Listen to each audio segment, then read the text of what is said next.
Ha chiesto di parlare il senatore Centinaio, ne ha facoltà per 10 minuti. Grazie Presidente. Ma noi concordiamo con le affermazioni del senatore Errani quando ci dice che è un risultato di tutti. È vero, collega, è un risultato di tutti. E lo diciamo con l'onestà intellettuale di cui ci è stata ricordata prima, ma con la stessa onestà intellettuale di chi prima ci ricordava ancora la famosa storia del Mojito, dei pieni poteri, eccetera, eccetera. Ricordiamo che è un risultato di tutti, ma è un risultato, cari colleghi, anche di chi veniva a Milano viaggiando da Roma a fare gli aperitivi dicendo che non sarebbe successo nulla. Non è successo nulla e si è preso il Covid. Lo ricordiamo, Presidente, se cominciamo così non va bene. Lo ricordiamo anche chi diceva Bergamo non ti fermare per poi andare in vacanza a Formentera. Lo ricordiamo, è un risultato anche di chi diceva Milano non si arrende e partecipava alla Movida. Lo ricordiamo anche a chi diceva che i pazienti che non possono essere trattati sono lasciati morire, per poi essere smentito dal fratello medico, per onestà intellettuale. Ministro, è dall'inizio della pandemia che vi stiamo invitando a una gestione più condivisa e più oculata di quello che è lo stato d'emergenza. Nessuno in questo momento sta dicendo che lo stato d'emergenza non va bene. Diciamo semplicemente che lo stato d'emergenza deve essere gestito in un modo diverso da come lo state gestendo voi.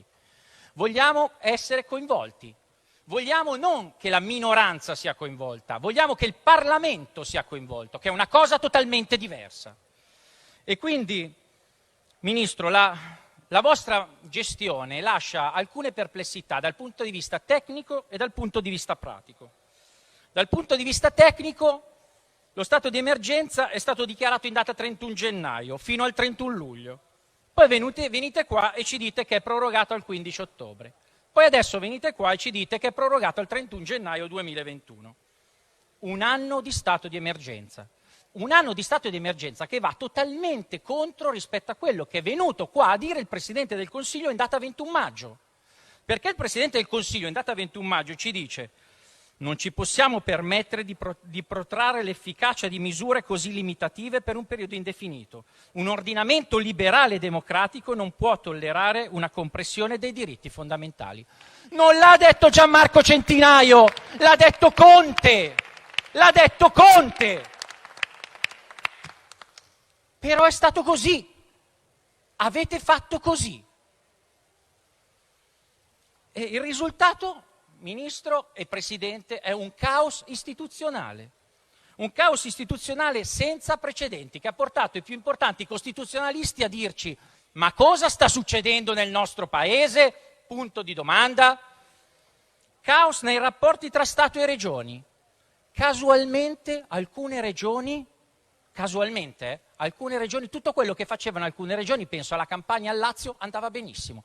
Diventava un caso da seguire.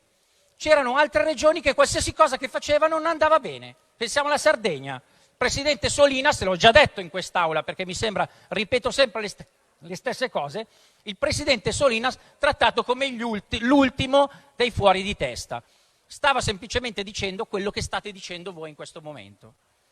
Confusione tra Stato ed enti locali, persino tra lo Stato e i comuni c'era confusione. Fatto sta che l'ANCI in più di un'occasione vi ha criticati nella gestione dei vostri provvedimenti.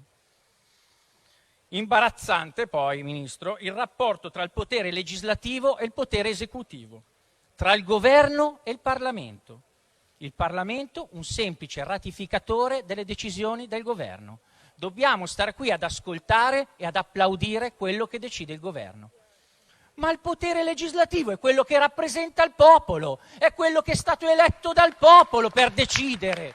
Non siete voi e i tecnici che ha pagato e strapagato il presidente Conte, siamo noi e non la minoranza, tutto il Parlamento, Camera e Senato che dovrebbero dare le indicazioni al governo. E quindi, Ministro, si prosegue con l'uso spudorato dei DPCM in assenza di presupposti di diritto e di fatto. non si rispettano nemmeno le procedure previste per i DPCM, noi che siamo degli spettatori delle vostre decisioni. Il problema è che state trattando disposizioni che limitano le libertà individuali. Libertà di circolazione limitata, libertà di riunione limitata, libertà religiosa limitata, diritto all'istruzione limitato, libertà di iniziativa economica limitata, libertà personale limitata. Queste limitazioni dovrebbero avere un rango di legge o di un atto avente forza di legge. Ok? È l'ABC della giurisprudenza. L'invito che le faccio, Ministro, che faccia il Presidente Conte è di venire in Parlamento e confrontarsi con il Parlamento. Ci sono i decreti, venite in Parlamento e ci confrontiamo. E poi c'è tutto il punto di vista pratico. Le vostre decisioni,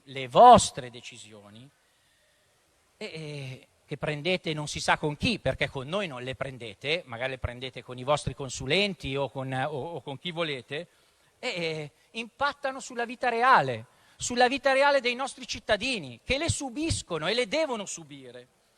E quindi, Ministro, condividiamo l'idea e condividiamo la sua idea che ci vuole prudenza, ma anche prudenza nell'amministrare la cosa pubblica.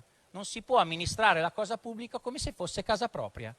Non state amministrando il vostro condominio, state amministrando il nostro paese ed è una cosa totalmente diversa. Condividiamo l'idea del Ministro e la condividiamo e la sottoscriviamo delle 3 regole fondamentali: mascherine, non assembramento e rispetto delle norme igieniche, assolutamente. E condividiamo l'idea, Ministro, e la condividiamo e la stracondividiamo, che bisogna aumentare i controlli per punire i trasgressori. Non possiamo pensare che ci sia gente che la fa franca e che pensa di vivere nel paese del Bengodi. Però, Ministro, pensiamo anche che se bisogna utilizzare l'esercito bisogna utilizzarlo per tutti, non solamente per i pensionati che non utilizzano le mascherine, anche per chi arriva da fuori dai nostri confini che pensa di entrare a casa nostra e di vivere nel paese del Bengodi.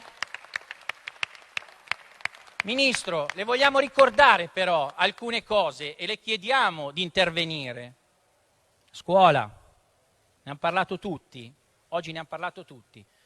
Non venite a dirci che va tutto bene, non potete venire a dirci che va tutto bene. Tu parli con qualsiasi insegnante e si mette le mani nei capelli. Io sfido e invito il Ministro, il Presidente del Consiglio e il Ministro Azzolina ad andare nelle scuole, ma non avvertendo prima.